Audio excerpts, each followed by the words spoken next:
Everyone knows graveyards are for the dead. But in the outskirts of Mumbai, one family discovered that the dead don't always stay where they're buried. The story begins with the Saxena family. They found a perfect home for rent in a quiet, semi-rural area near Versailles. The rent was cheap, the house was spacious, and the neighborhood seemed peaceful. It was almost too good to be true. The landlord only had one rule, one strange warning. Don't go into the backyard after dark. The family assumed he meant stray dogs, or maybe snakes. They didn't ask any more questions. They really should have. During the day, everything was completely normal. Children played cricket on the dusty lanes, mothers hung laundry out to dry, and cows grazed lazily in the fields. But behind their new house, down a short, gentle slope, lay an old Hindu graveyard. The gravestones were uneven and tilted. The names etched into them were faded and worn by time, and wild plants had overgrown everything. It was clear no one ever visited. No one cleaned the grounds.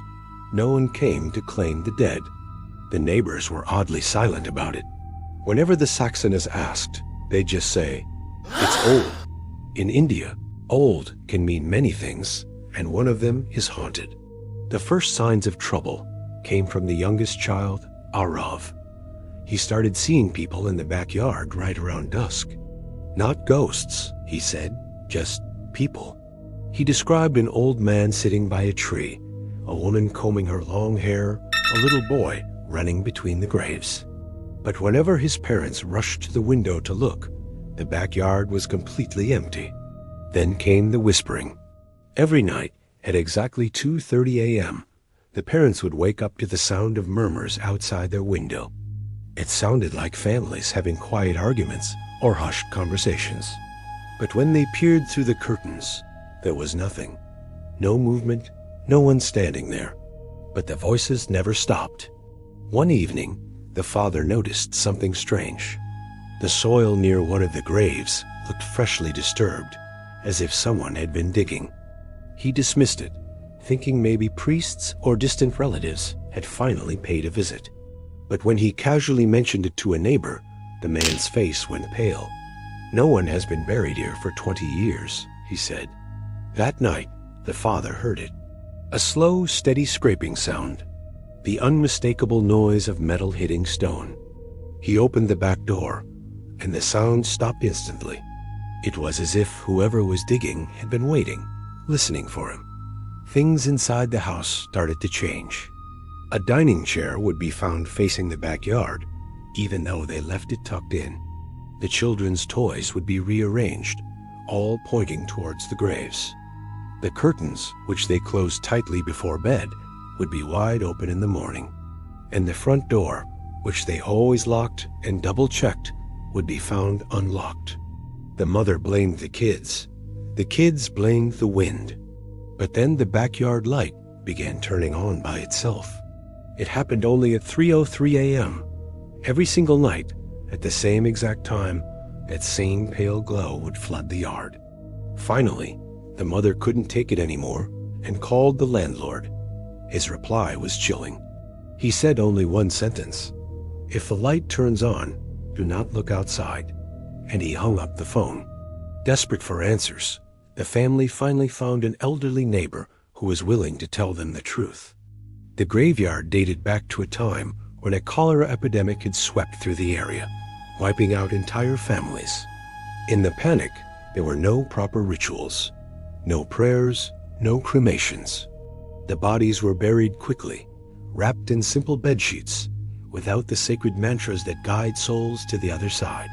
In Hindu belief, such souls are trapped. They cannot cross over. The old man finished his story with a haunting warning. They didn't die peacefully. They still look for homes. One stormy night, it all came to a head.